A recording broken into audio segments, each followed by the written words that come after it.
หลายทางก็ยังลืมบ่ได้อยู่ละเคยหักหลายมาเป็นคู่อยากขอมาอยู่ซ่อนสายแน่น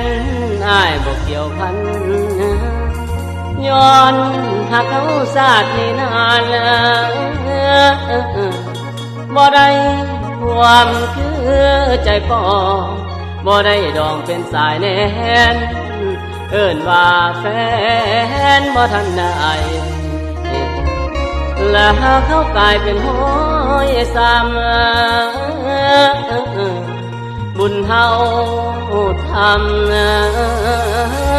บ่ได้ห่วงลานางเอ๋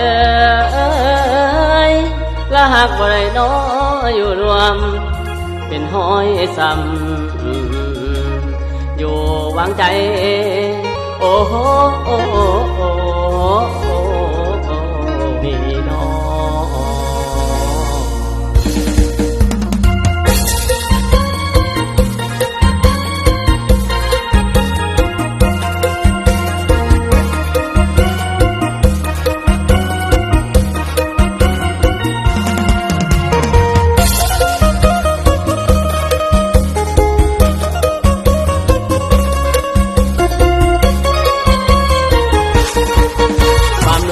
สั่งใจจนเมื่อ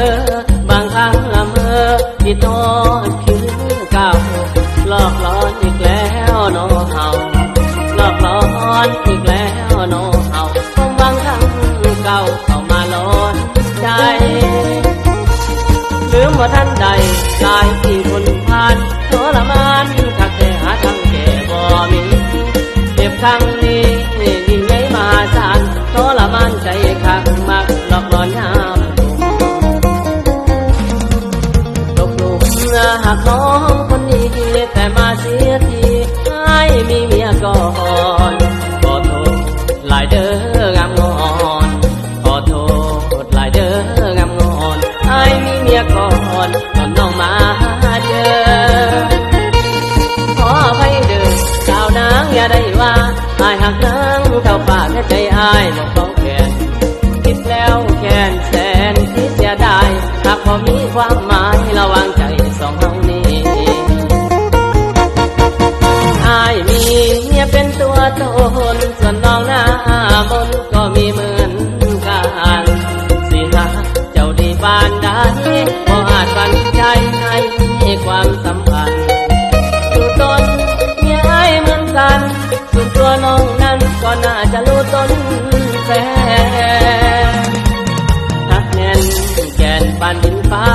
แต่ว่าศาสนาสองเฮาบ่นำโซ่เปว่าใส่โทษทำเม็ดให้หักเขาเป็นเส้นเทียงทางผ่านคงกินแกงทรมานคนจนบ้านหากันไปลอยกำของค่อยเวียนนางกันแน่กำของค่อยเวียนนางกันแน่พอได้เป็นผู้แท้